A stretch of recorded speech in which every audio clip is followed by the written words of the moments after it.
Hey everybody, welcome to another episode from Pro Engineering, and this episode's a little weird because I just bought something and it came today and I just have to show it to you. Are you ready for this? You probably aren't going to be. Does it look at all familiar? Now this was $6 on eBay. It was an auction. I bid on it. No one else bid. I got it for $6 plus like $4 shipping, but they retail about $15. And I saw this, kind of glanced away at it initially, and then I went, wait a minute. I know that car. It is basically a tiny clone of a Tamiya Tamiya Hornet. Now they make 4 of these, and I don't necessarily know what the other 3 are. That one looks kind of like a manta ray. That one looks kind of like, I have no idea. What's that one on top? I don't know. I'm not too familiar with some of the. Well, honestly, I really only know the Hornet. To be honest, that's it. But this was the only yellow one I could find. There's millions of these, and I really didn't see these 2. But I wanted that. So let's open this up, and I want to see how terrible it is. Because regardless of how bad the electronics are, I'm going to put in some good stuff. Because I wanted something tiny I can take with me everywhere. And this guy might do the trick. So let's open it up. I'm just going to hold up. I usually hate unboxing videos, but wow. Look at that. There's a controller. That's pretty big. Wow, that's a really nice package. It's just pop. Wow, look at that. It sits in the case. Okay, I'm kind of impressed, I have to say. Instructions. Let's pop the car out of the box. And I gotta say, this is pretty slick. I mean, okay, I kind of wish all my cars came in a acrylic box, because that's pretty cool. Let's open up the side. There's a piece of tape. Oh, look, an antenna fell out. It is 27 megahertz. It's not like it's a more modern 2.4 gigahertz system. Okay, let's open this. And, I mean, that is blatantly a Tamiya Hornet, especially if you look at the Tamiya. The front of this thing is tiny. Look at my hand, okay? This is a tiny little car. The whole front geometry here is exactly like a Tamiya. So are all these proportions. I mean, they did quite a nice job of cloning a Tamiya. Even the wheels, the tires. The tires actually, fronts are kind of hard. They're pretty hard. But I mean, the rubber, they're just kind of hard rubber. How's the bottom held on with some very small screws? Let me unscrew that and come right back. Car's right there. It does have front shocks, but that's... Oh my God, they're real. I thought they were fake. Wow. Rear suspension? No, it does not. Oh my gosh, it actually has articulation. That is remarkable. So I do not see batteries that you install here. Looks like it probably has some kind of nickel metal hydride or a lithium polymer that's embedded in here, which sucks. Because, you know, for a $15 toy, I'm sure it'll last 5 charges. I don't really expect anything at all with this car. So here's a radio, which, these look weird. Is there like a little... That can't be how you use... There's got to be like extra... Oh yeah, right here, look at these.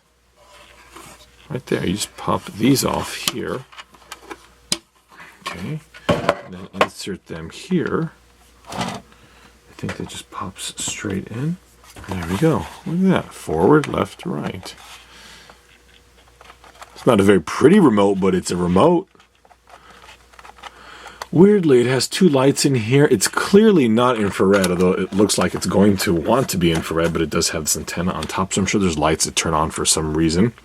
Let's pull this out. Here's our charging port, and here are some instructions, which I'm not going to read because I'm an engineer and I know better. So later when I screw it up, I'll come back and I'll reread it. It does take approximately 1,000 batteries for some reason to run this car. There's that. All right, so there's that. Let's turn this on. There's a light. I wonder if I push... Oh, wow, interesting. How funny. If you turn left, right, they flash lights. They're both red, I think. Actually, that one's definitely red. This one's probably yellow because it's a little lighter.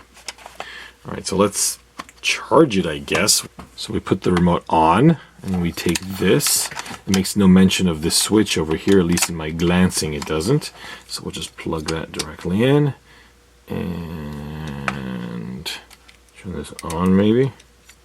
Now, I mentioned a moment ago that this thing is definitely not infrared, but I didn't quite realize what it said here, which is infrared control. For those of you who aren't aware, infrared means that normally you'd have to be aiming a infrared LED at an infrared LED receiver. And it would basically tell the car where to go. And these units are normally not operational outdoors because there's infrared light outside anyway. The thing is, you can't have something infrared and an antenna. So the fact that it says infrared and 27 megahertz, that's not going to work. But I'm confused because the car isn't working. So it's on. Maybe it is infrared, but there's an antenna? I have no idea. Pushing forward.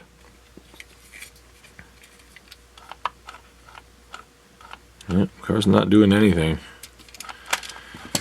Well, I didn't think it was going to be very good. I thought it would work, but I didn't think it was going to be very good.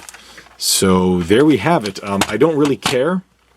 I am going to do something neat with this anyway, and probably involve replacing the electronics, because clearly they're incredibly good.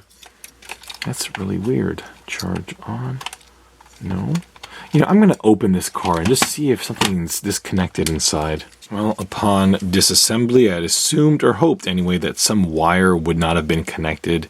And it does appear that there is continuity between both cells, but when I put my voltmeter up to them, there was no voltage. It's possible that the cells are simply dead internally. Usually these batteries, when they're produced by, or at least to a lower specification, they're simply not going to work.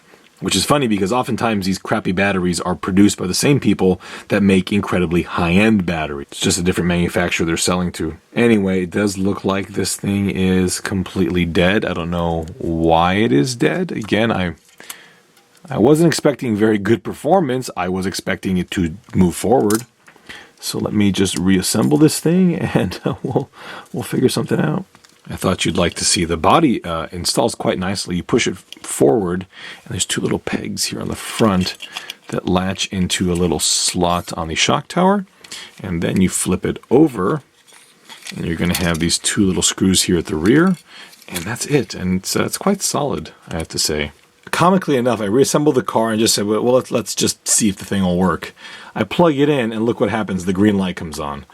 Let's go ahead and let it charge. It says about 5 minutes or so, and we'll see what happens.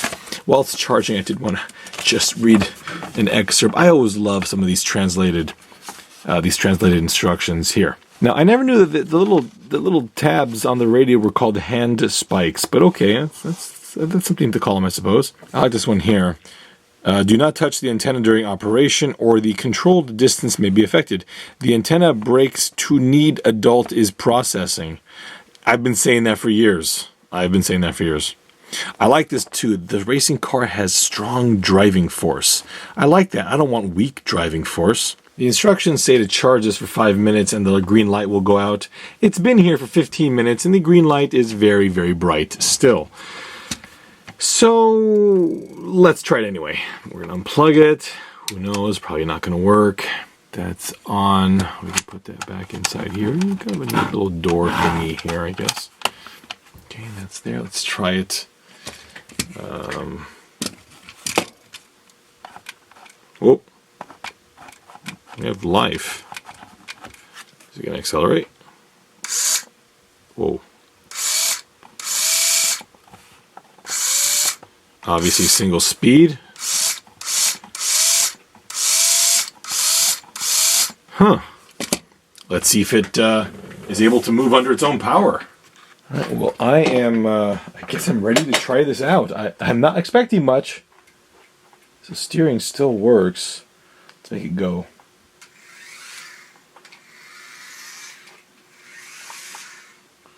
You know, it's not. Oh wait, I think it's slowing down. No, it's not. It's actually. Huh. I gotta say, the lights are pretty slick. It's a little slow off the line, but once you get it moving, it actually runs pretty well. The lights are surprisingly good. Let me just kill the overhead lights in here. Okay.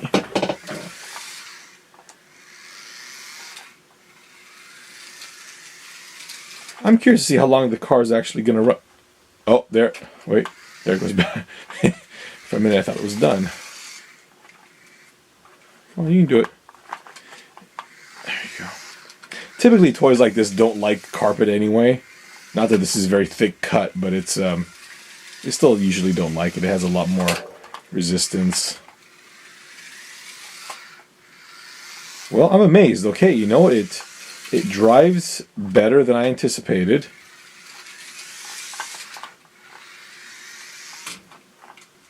I really love the headlights on it. They're pretty slick.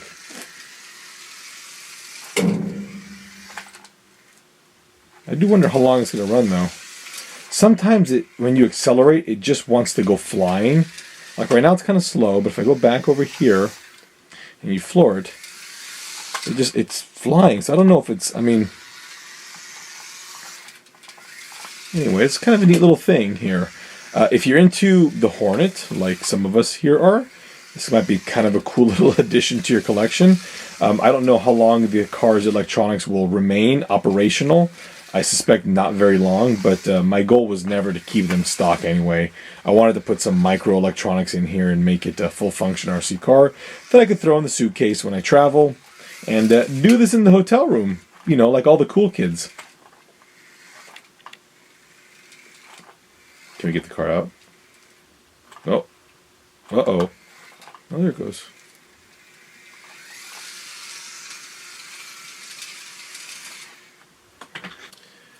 Well, I gotta admit, it runs better than I anticipated. Why it didn't want to charge initially, I don't know. You know, again, this is not a very high quality thing, but some elements of it are cool. I mean, it does have front suspension, rear articulation, and the front end's all actually independent as well. The lights are awesome, and I mean, it is a Hornet, so that makes me very happy.